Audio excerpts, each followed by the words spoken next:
implementasi pendidikan Pancasila. Untuk memahami dan mengamalkan Pancasila secara mendalam, pendekatan yang interaktif dan kontekstual sangat penting. Pendekatan ini mencakup kegiatan belajar yang melibatkan diskusi, debat, studi kasus, serta proyek kelompok yang mengharuskan mahasiswa menerapkan nilai-nilai Pancasila dalam situasi nyata. Mahasiswa seringkali dihadapkan pada studi kasus yang menggambarkan dilema moral dan etika di masyarakat. Dengan berdiskusi dalam kelompok, mereka belajar untuk merumuskan solusi yang mencerminkan prinsip-prinsip Pancasila, seperti keadilan sosial dan kebijaksanaan dalam permusyawaratan.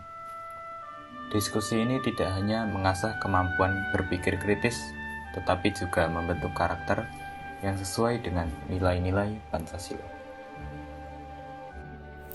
Pada hari yang sama, dibentuklah Panitia 9, sebuah tim kecil yang bertugas merumuskan kembali Pancasila. Hasilnya dikenal juga sebagai Piagam Jakarta, yang memuat rancangan Undang-Undang Dasar 1945 dan mengandung 5 sila Pancasila. Namun, Piagam Jakarta mengalami beberapa perubahan, yaitu pada butir pertama yang diubah dari ketuhanan dengan kewajiban melaksanakan syariat Islam bagi pemeluk-pemeluknya, menjadi ketuhanan yang Maha Esa.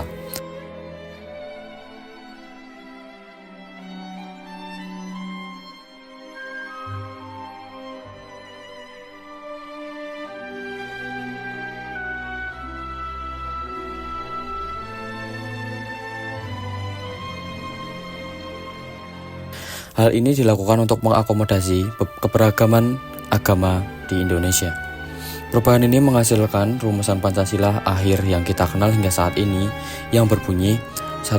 Ketuhanan yang Maha Esa, 2. Kemanusiaan yang adil dan beradab, 3. Persatuan Indonesia, 4. Kerakyatan yang dipimpin oleh hikmat kebijaksanaan dalam musyawaratan perwakilan, 5. Keadilan sosial bagi seluruh rakyat Indonesia.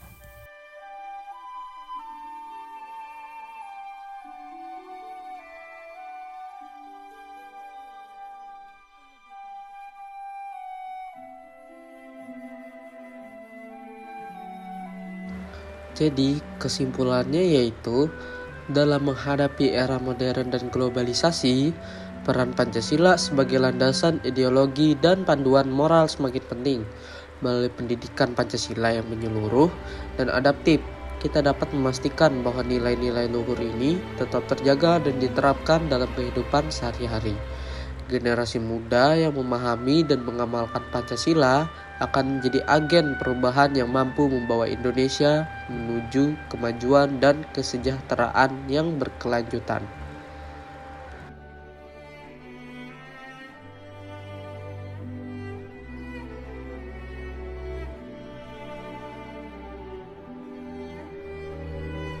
Penggunaan teknologi.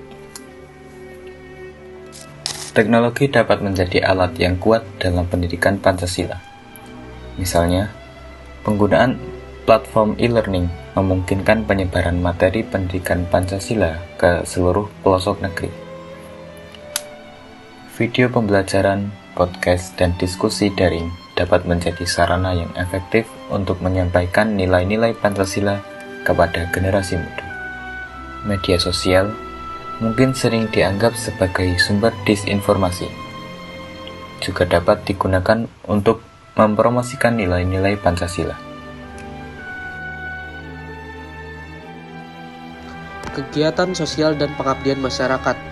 Ini sebagai bagian dari pendidikan Pancasila juga. Mahasiswa juga diharuskan terlibat dalam kegiatan sosial dan pengabdian masyarakat. Melalui kegiatan ini, mereka belajar untuk menerapkan prinsip gotong royong dan kebersamaan dalam memecahkan masalah-masalah sosial. Kegiatan seperti bakti sosial, pembangunan infrastruktur desa, atau pendidikan bagi anak-anak kurang mampu menjadi media bagi mahasiswa untuk memahami arti dari keadilan sosial dan persatuan Indonesia.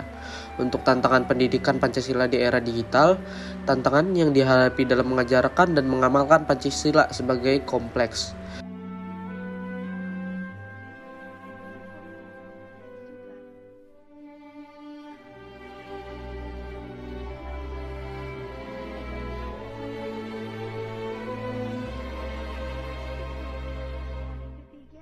Globalisasi dan arus informasi yang cepat seringkali membawa budaya dan nilai-nilai yang bertentangan dengan Pancasila. Oleh karena itu, pendidikan Pancasila harus adaptif dan inovatif, memanfaatkan teknologi untuk menyebarkan nilai-nilai Pancasila secara efektif.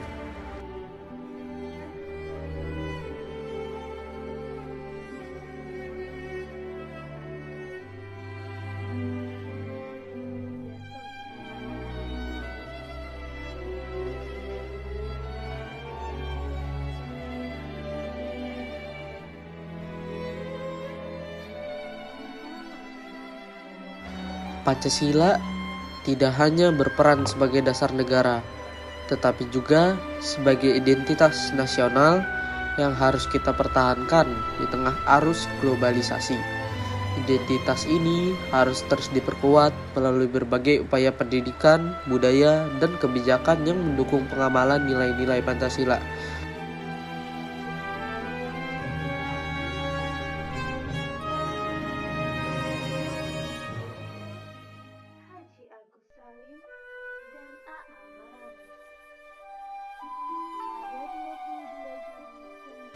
Kampanye daring yang kreatif dan menarik dapat mengajak generasi muda untuk lebih memahami dan mengamalkan Pancasila. Tantangannya adalah memastikan konten yang disebarkan benar-benar mendidik dan sesuai dengan nilai-nilai Pancasila. Kebijakan pemerintah. Pemerintah juga memainkan peran penting dalam memastikan nilai-nilai Pancasila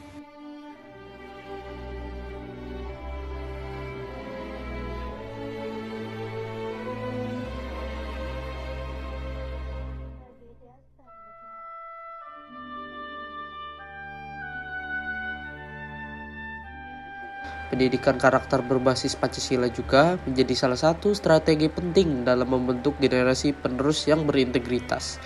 Program ini menekankan pentingnya sikap gotong royong, kejujuran, dan keadilan dalam kehidupan sehari-hari.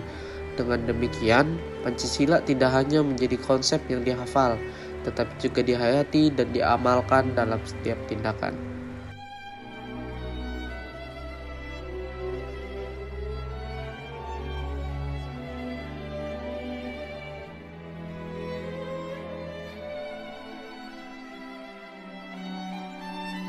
Pendidikan Pancasila di perguruan tinggi tidak hanya berfokus pada teori, tetapi juga menekankan pada penerapan nilai-nilai Pancasila dalam kehidupan sehari-hari. Mahasiswa juga diharapkan mampu mengamalkan Pancasila dalam berbagai aspek kehidupan, seperti 1. Sikap dan perilaku yang mencerminkan toleransi, gotong royong, dan musyawarah mufakat. 2. Kesadaran untuk menjaga persatuan dan kesatuan bangsa. Dan yang ketiga, semangat untuk membangun keadilan sosial bagi seluruh rakyat Indonesia.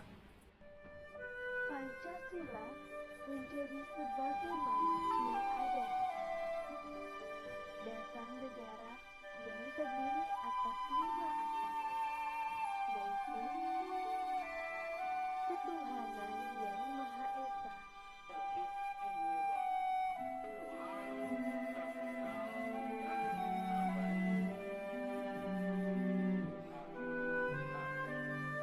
Menjaga kelestarian Pancasila di era modern merupakan tanggung jawab kita bersama.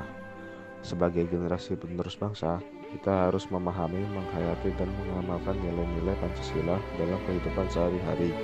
Pancasila adalah kompas moral yang menuntun bangsa Indonesia menuju masa depan yang lebih gemilang. Dengan memegang teguh Pancasila, kita dapat membangun bangsa yang adil, makmur, dan bersatu, serta berkontribusi pada kemajuan peradaban dunia. Marilah kita jaga dan lestarikan Pancasila sebagai warisan budaya bangsa yang tak ternilai.